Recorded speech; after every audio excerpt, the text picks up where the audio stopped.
ప్రియమైన దేవుని బిడ్డలారా, పరిశుద్ధ బైబిల్ గ్రంథం ఆదికాండము 11వ అధ్యాయంలో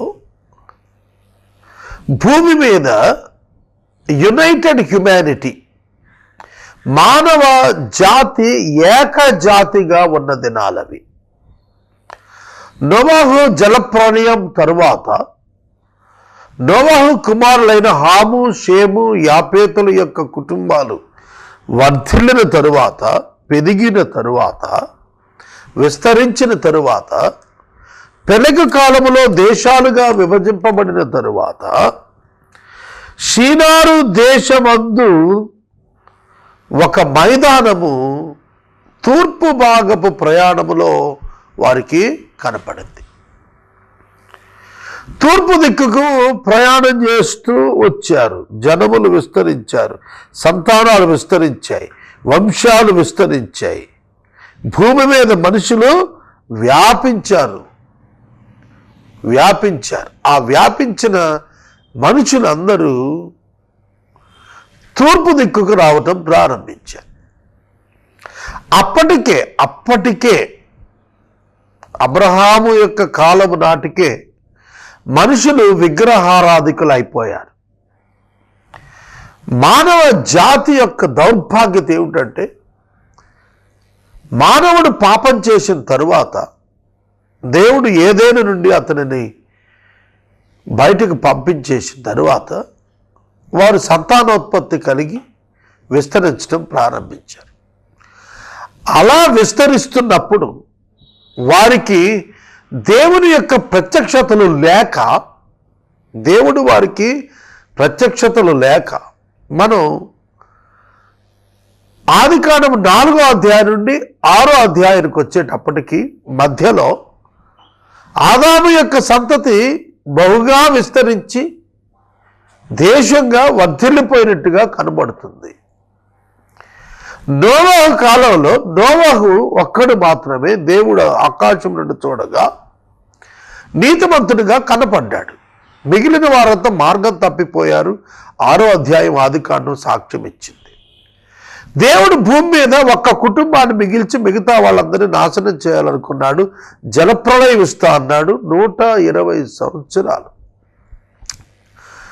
ఖచ్చితంగా నోవహుకు చెప్పిన 500 సంవత్సరం, 600 సంవత్సరం, 100 సంవత్సరాలు మనకు సమయం ఇవ్వబడినట్టుగా అర్థం అవుతాం.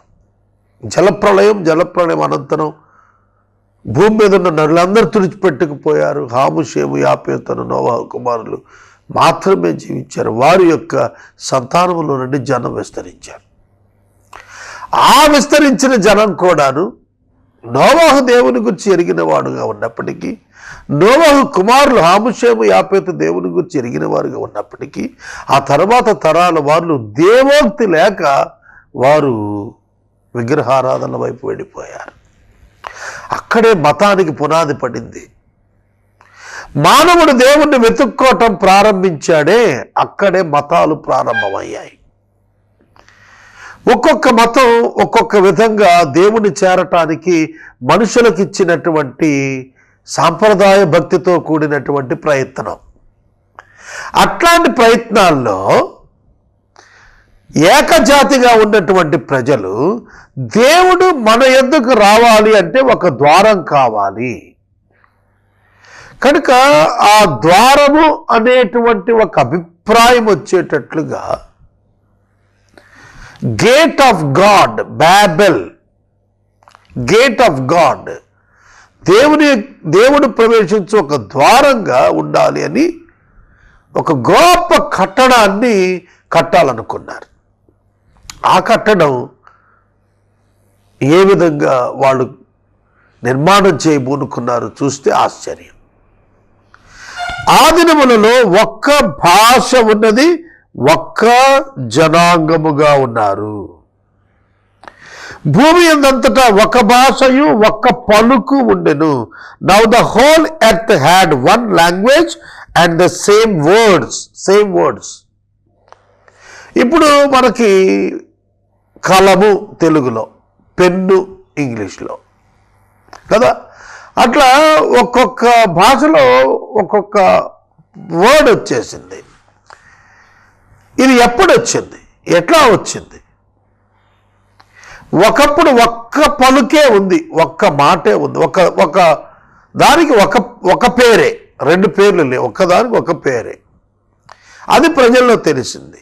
అట్లాంటి పరిస్థితుల మధ్య వాళ్ళు షినారు దేశంలో మైదానమున ఇటుకలు చేసి బాగా కాల్చుదాం రండి అని ఒకరితో ఒకడు మాట్లాడుకొని, రాళ్లకు ప్రతిగా ఇటుకలు, అడుసునకు ప్రతిగా మట్టికీలు ఉన్నవి గనుక భూమి అందంతటా మనము చెదిరిపోకుండా ఒక పట్టణమును ఆకాశమునకు శిఖరముగా ఒక గోపురము కట్టుకొని పేరు సంపాదించుకుందాం రండి అని మాట్లాడుకుంటున్నారు. భూమి మీద మాట్లాడుకుంటున్నది పరలోకంలో వినబడుతుంది. ఇది ఆత్మీయ పాఠం మనం నేర్చుకోవాల్సింది. ఇవాళ మనం ఏం మాట్లాడుతున్నామో అది పరమందు వినబడుతుంది. నేను చేస్తున్న ప్రసంగం దేవునికి వినబడుతుంది. అర్థమవుతుందా? ఆ జ్ఞానంతో నేను దేవుని ఎదుట ప్రసంగించాలి. God is the listener of my message. I should be careful when I am giving this message. కనుక ఒక ఆత్మీయ పాఠం ఏంటంటే మన ప్రతి మాట దేవుడు వింటున్నాడు. జాగ్రత్తగా ఉండాలి. వారేం మాట్లాడుకుంటున్నారు? పేరు సంపాదించుకుందాం రండి, మనము భూమి అందంతటా చెదిరిపోకుండా ఉందాం రండి. కాబట్టి ఒక శిఖరాన్ని మనం కట్టుకుందాం, ఒక పట్టణాన్ని మనం కట్టుకుందాం. ప్రభువు ఆ గోపురాన్ని చూడ దిగి వచ్చారట. యెహోవా నరుల కుమారులు కట్టిన పట్టణము, కట్టిన గోపురము చూడ దిగి వచ్చాడు. So this construction was completed. It seems సంపూర్ణమైనట్లుగా కనిపిస్తోంది. అప్పుడు యెహోవా, ఇదిగో జనము ఒక్కటే, వారందరి భాష ఒక్కటే, వారు ఈ పని ఆరంభించారు, ఇక మీదట వారు చేయదలుచు ఏ పని చేయకుండా వారికి ఆటంకం లేదు. వాళ్ళు దేవుని మీద నిలపవలసినటువంటి దృష్టిని తమ సొంత మనసు నుండి పుట్టిన మతం మీద నిలిపారు.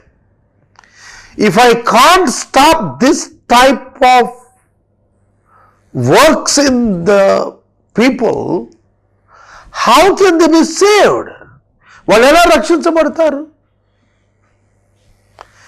దేవుడు గనుక వచ్చి దిగి వచ్చి ఆ రాంగ్ యాటిట్యూడ్ని నిలుపుదల చేయకపోతే, దాని కాన్సిక్వెన్సెస్ను నిలుపుదల చేయకపోతే, they will think some other great evil, more evil, మరి గొప్ప, మరి అత్యధిక చెడునే ఊహిస్తారు, దేవునికి దూరం వెళ్ళేదే ఊహిస్తారు, ఆలోచిస్తారు, ఇంప్లిమెంట్ చేస్తారు తప్ప దేవుని దగ్గరికి ఎప్పుడు వస్తారు? దేవుని దగ్గరికి రాలేరు. వారు దేవుడు తమ యొద్దకు రావాలనుకున్నారు, తాము దేవుని యొద్దకు వెళ్ళాలనుకున్నారు. కానీ విధానం ఏమిటి? దేవుడు చూపిన మార్గం కాదు, మనసు చెప్పిన మార్గం. అది జరుగుతుందా? జరగదు కదా. కనుక మనుషులు దేవునికి దూరం అవుతున్నారు. ఆ కాన్సెప్ట్లో ప్రభు ఏం చేశారంటే, దిగి వచ్చి ఇట్లాంటి యాటిట్యూడ్ కంటిన్యూ అవటం మంచిది కాదు. 300 అడుగు ఎత్తు, 325 అడుగులు ఎత్తు ఒక శిఖరం కట్టేసుకుంటే దేవుడు రీచ్ అయిపోతారా? వాళ్ళ థాట్ లెవెల్ అలా ఉంది. It's bad thought. అందుకే దేవుడు ఏం చేశాడంటే, మీరు ఒక మాట మీదే ఉన్నారు, ఒక జాతిగానే ఉన్నారు, ఒక మాటే పలుకుతున్నారు, ఒక ఆలోచన చేసి వాళ్ళు అందరూ కలిసికట్టుగా దేవునికి దూరంగా వెళ్ళిపోతున్నారు. అందుకే నేను దిగి వచ్చి వీరి కార్యక్రమాన్ని చూచి, ఇకపై వారు ఇటువంటివి చేసి నాకు మరింత దూరం కాకూడదు అనే భావనతో ప్రభు ఏం చేశారంటే, అక్కడ భాషను తారుమారు చేద్దాము రండి అని అనుకున్నాడు. ఒకరి భాష ఒకరికి తెలియకుండా, ఒకరి మాట ఒకరికి అర్థం కాకుండా కమ్యూనికేషన్ బ్రేక్ డౌన్ చేసేస్తే ఇక they can't do such type of things against God. దేవుని ఇష్టమునకు చిత్తమునకు వ్యతిరేకమైన ఇలాంటి పనులు ఇక చేయకుండా ఉండటం కొరకు దేవుడు వారి భాషలను తారుమారు చేద్దామని అనుకున్నాడు. వారికి అప్పటి వరకు ఒకే భాష ఉంది, మరి ఆ భాష పేరేంటో మనకు తెలియదు. ఆ భాష తర్వాత ఇంకెక్కడ వినపడల, ఇతర భాషల్లో కన్వర్ట్ అయిపోయారు వారంతా. కనుక దేవుడు దిగొచ్చాడు, దిగి వచ్చి భూమి అంతటా వారిని చెదరగొట్టారు. బాబేలు అనేటువంటి పేరు అక్కడ పెట్టారు, ఎందుకంటే దేవుడు వారిని చెదరగొట్టాడు. వారి ఆ పట్టణాలను కట్టడం మానుకున్నారు.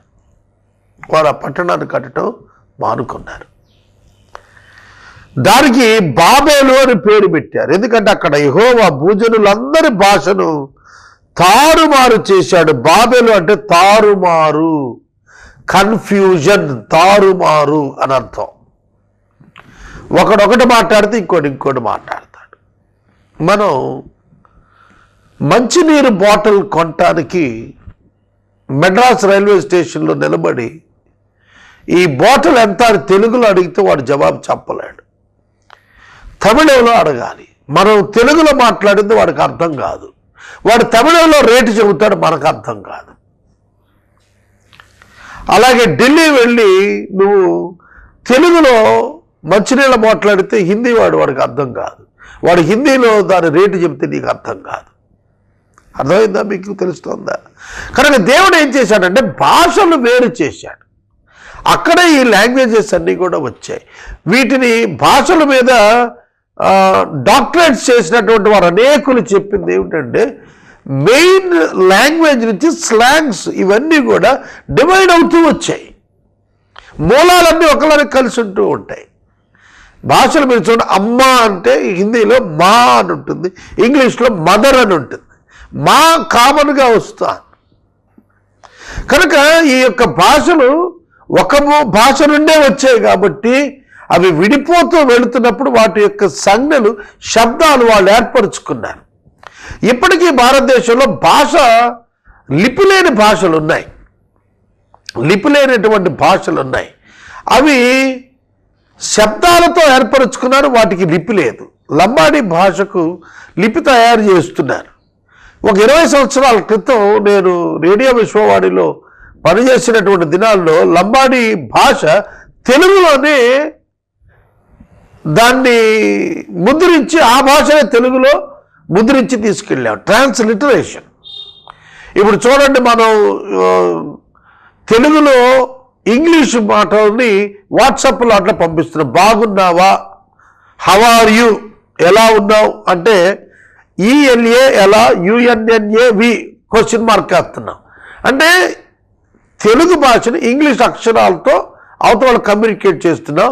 మనకు తెలుగులో దాని టైపింగ్ రాదు, ఆ సాఫ్ట్వేర్లు ఉండవు కనుక భాష ఒకటే, దాని నుండి ఇతర భాషలన్నీ కూడా దేవుడు తారుమారు చేశాడు. వాళ్ళను డిఫరెంట్ జాతులకు విడగొట్టి పంపించేశాడు.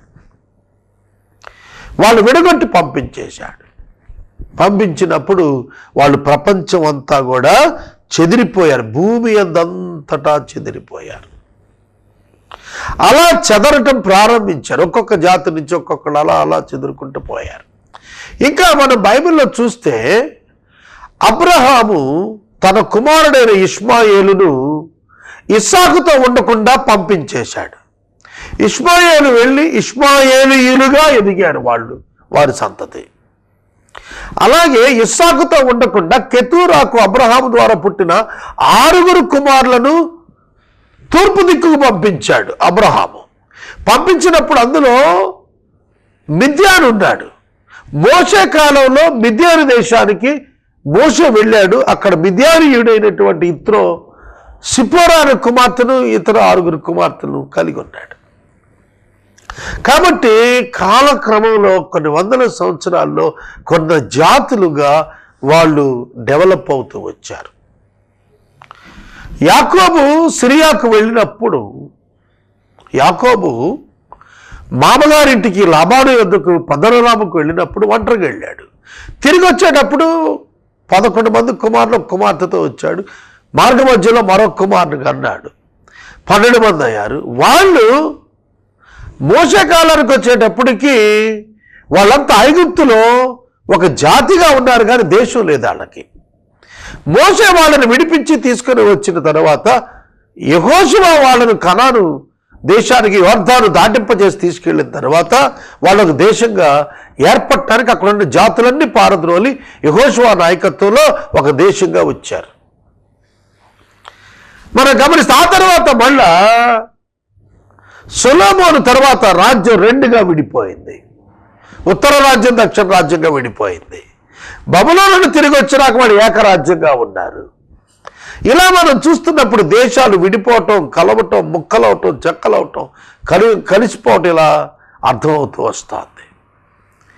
కనుక దేవుడు భూమి అంతటా కూడా జాతులను, భాషలను పంపించాడు, విడదీసి పంపించాడు. అందుకే ఆయన మత్తయి సువార్తలో చివరి అధ్యాయం 28వ అధ్యాయంలో చివరి వచనాల్లో మనం చూస్తే మీరు సర్వలోకమునకు వెళ్ళి సర్వ సృష్టికి సువార్తను ప్రకటించడం, అన్ని జాతులకు, అన్ని భాషలకు సువార్త ప్రకటించమన్నాడు. ఇవాళ బైబిల్ గ్రంథం మనకు అనేక భాషలలో, ప్రపంచంలో అత్యధిక భాషల్లో తర్జుమా చేయబడింది బైబిల్ గ్రంథమే. భారతదేశంలో 14 జాతీయ భాషలతో పాటు మరియు ఇతర అనేక భాషల్లో న్యూ టెస్టిమెంట్ 40 భాషల్లో తర్జుమా కంప్లీట్ అయిపోయింది. కనుక ఓల్డ్ టెస్టిమెంట్ కంప్లీట్ బైబిల్ జాతీయ భాషలు అన్నింటిలో పరిపూర్ణంగా వచ్చింది. కనుక బాబేలు శిఖరం దగ్గర జరిగినటువంటిది ఏమిటంటే, దేవుడు మనుషుల యొక్క ఐక్యత దేవునికి వ్యతిరేకంగా ఉన్నప్పుడు దానిని కంటిన్యూ కాకుండా బ్రేక్ చేసి తారుమారు చేశాడు. ఇవాళ మనకు ఒక సందేశం ఉన్నది, అదేమిటంటే దేవునికి వ్యతిరేకంగా తలంచే తలంపులను దేవుడు తారుమారు చేస్తాడు. మన జీవితాల్లో మనం తెలుసుకోవాల్సిన ప్రాథమిక సత్యం ఇది. సహోదరుడా, సహోదరి, ఒకే మాట, ఒకే జాతి, single communication. The power of communication చాలా గొప్పది. కమ్యూనికేషన్ పర్ఫెక్ట్గా ఉంటే సాధించలేనటువంటి కార్యము లేదనేది ఇందులో ఒక ప్రిన్సిపల్ మనకు కనిపిస్తుంది. కమ్యూనికేషన్ కనుక పర్ఫెక్ట్గా డెవలప్ చేసుకోగలిగితే సాధించలేనిది లేదు. మరలా మనుషులు ప్రపంచం ముగింపుకు వచ్చేటప్పటికీ దేవునికి వ్యతిరేకంగా ఒకే భాష, ఒకే కరెన్సీ, ఒకే దేవుడు, ఒకే ప్రభుత్వం ఉండాలనే ప్రయత్నానికి వస్తారు. Ideology of the human beings from the beginning, if you can observe, the same and the worst. గుర్తిస్తున్నారు? మానవుల యొక్క ఊహ, తలంపు కేవలం చెడ్డది, దేవునికి వ్యతిరేకమైనది, దేవుని తప్ప సమస్తాన్ని దేవునిగా తమకు ఎంచుకునేటువంటిది. గుర్తెరగండి ఈ సత్యాన్ని. అందుకే దేవుడు నోవహు కాలంలోనే జలప్రళయాన్ని రప్పించి ఆ జనాంగం అంతటిని నాశనం చేశాడు. ప్రభు చాలా తేటగా చెబుతున్నటువంటి మాట ఏమిటంటే, ఆదినాన జలప్రళయాన్ని పంపించి మానవ జాతిని నశింపచేసినట్లుగా అగ్ని చేత భూమిని మరలా నాశనం చేయబోతున్నాడు.